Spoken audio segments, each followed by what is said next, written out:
Баршаңызға сәлем достар. Бүгін сіздермен осындай жылдам дайындалатын және жұп-жұмсақ печенье дайындайтын боламыз. Құрамы да өте жеңіл және де 40-45 штуктай осындай дәмді печенье шығатын болады. Ең алдымен біз ыдысымызға сметана мен ас содасын біріктіріп аламыз. Яғни ол 2 есе масса алғанға дейін біз жұмыртқа мен қантымызды езетін боламыз.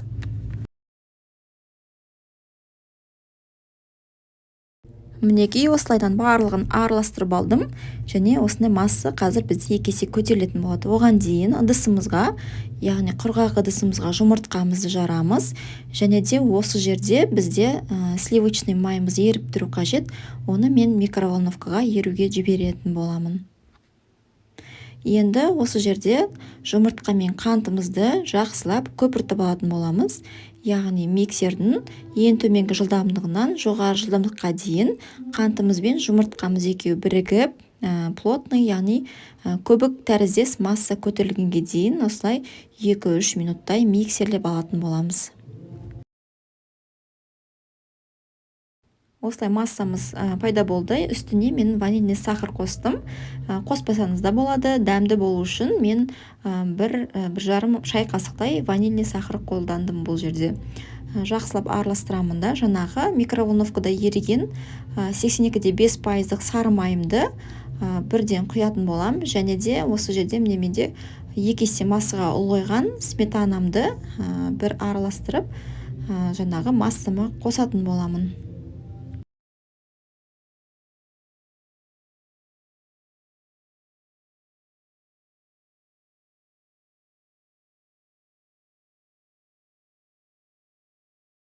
Осындай массамызды ең төмен жылдамдықта жақсылап 1-2 рет осылайнан 5 секундтай араластырып аламыз. Яғни біздің массамыз біркелкі болғаны жеткілікті. Ұнымызды илегіштен өткізіп осылай дайындап аламыз. Ұнды өте көп қосудың қажеті жоқ. Яғни мен көрсетілген граммнан сізде аз кетуі мүмкін, немесе одан көп кетуі мүмкін. Өзіңіздің, яғни массаңызға қарай қас көретін боласыз. Бастапқыда осылай миксермен жақсылап біріктіріп аламыз. Одан кейін қолмен кәдімгідей қамыр, қолға жабыспақ қамыр ретінде қазір илейтін боламыз.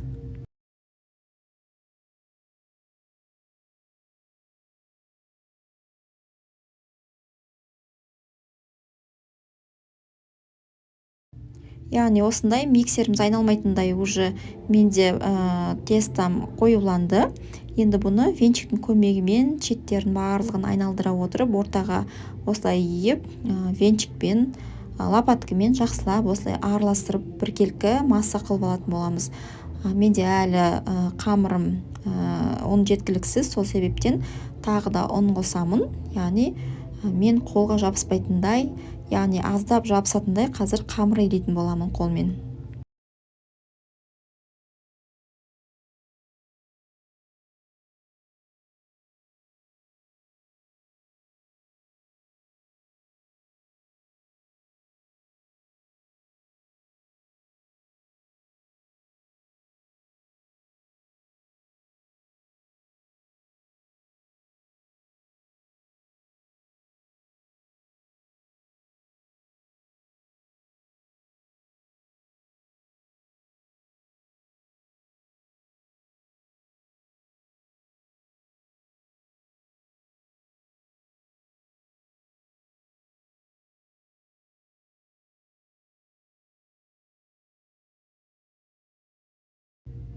Мінекей әлі де ұн қажет етіп жатыр. Қолыма әлі жабыспақ болып тұр. Тағы да шамалы ұн қосамын да қолыма бірікпейтіндей, жабыспайтындай қазір қамырды дайындап алатын боламыз.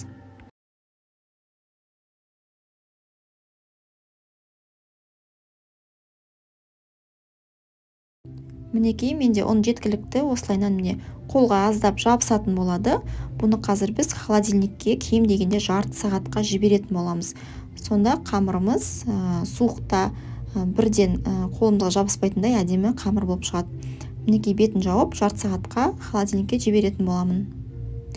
Менің қамырым жарты сағаттай холодильникте тұрды. Мінекей көріп тұрсаңыздар, қолға ешқандай да жабыспайды.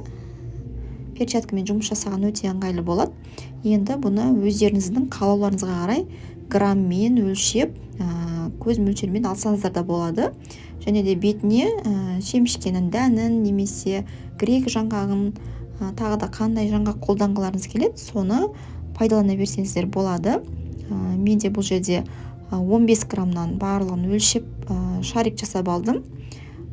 Яғни өздеріңіздің формаға қарай кішілеуін 15 граммнан, үлкендеуін 25 граммнан осындай мен 45-50 штуктай жаңа печеньені дайындайтын боламын қазір.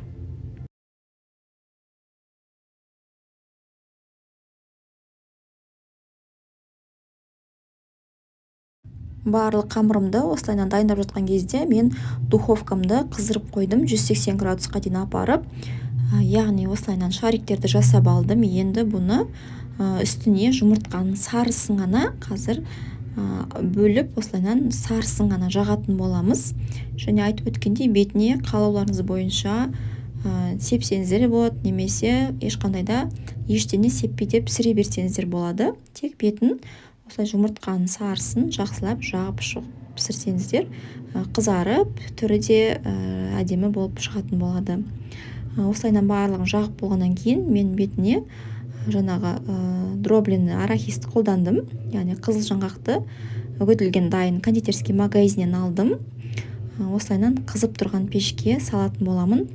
Одан қалғандарын осылайынан дайындап заготовканы жасап қоятын боламын. Және де шетінен піскеннен кейін бұны кезекпен салып пісіріп алатын боламын. Кем дегенде жаңа печеньеміз 180 градуста 25-30 минутта пісіп қояды. Яғни сіздің духовкаңызға байланысты, пісетін уақыты да сол духовкаға байланысты болады. Мені үй жағдайында пісіргендіктен 180 градуста 25-30 минутта пісіп шықты. Мінекей менің бірінші партиям дайын болды. Барлығы беттері бірдей болып қызарып шықты. Енді осылайынан суыған күтеміз. Енді осы қалыпта келесі жаңағы печеньемізді салып қызарғанға дейін пісіріп алатын боламыз. Осылайынан кезектен 3 партия печеньеміз түрлері де қызарып әдемі дәмді болып шықты. Мінекей жұмсақ, бір аптаға дейін сақтасаңыздар да болады. Бір аптаның ішінде қатып қалмайды, жұп-жұмсақ күйін сол беті өзі сақтап тұратын болады. Міндетті түрде жасап көріңіздер. Дәмі де өте ерекше, сатсаңыздар да болады килограммдап. Мінекей ішкі дүниесі осылайынан болып шықты. Жұмсақ, дәмді, шаймен ұсынып, өздеріңіз дәмін көрсеңіздер болады. Астарыңыз дәмді болсын. Менімен бірге дайындаңыздар. Каналыма тіркеліп, мені қолдап, лайк басуды ұмытпаңыз. Сіздермен бірге мен Ажар.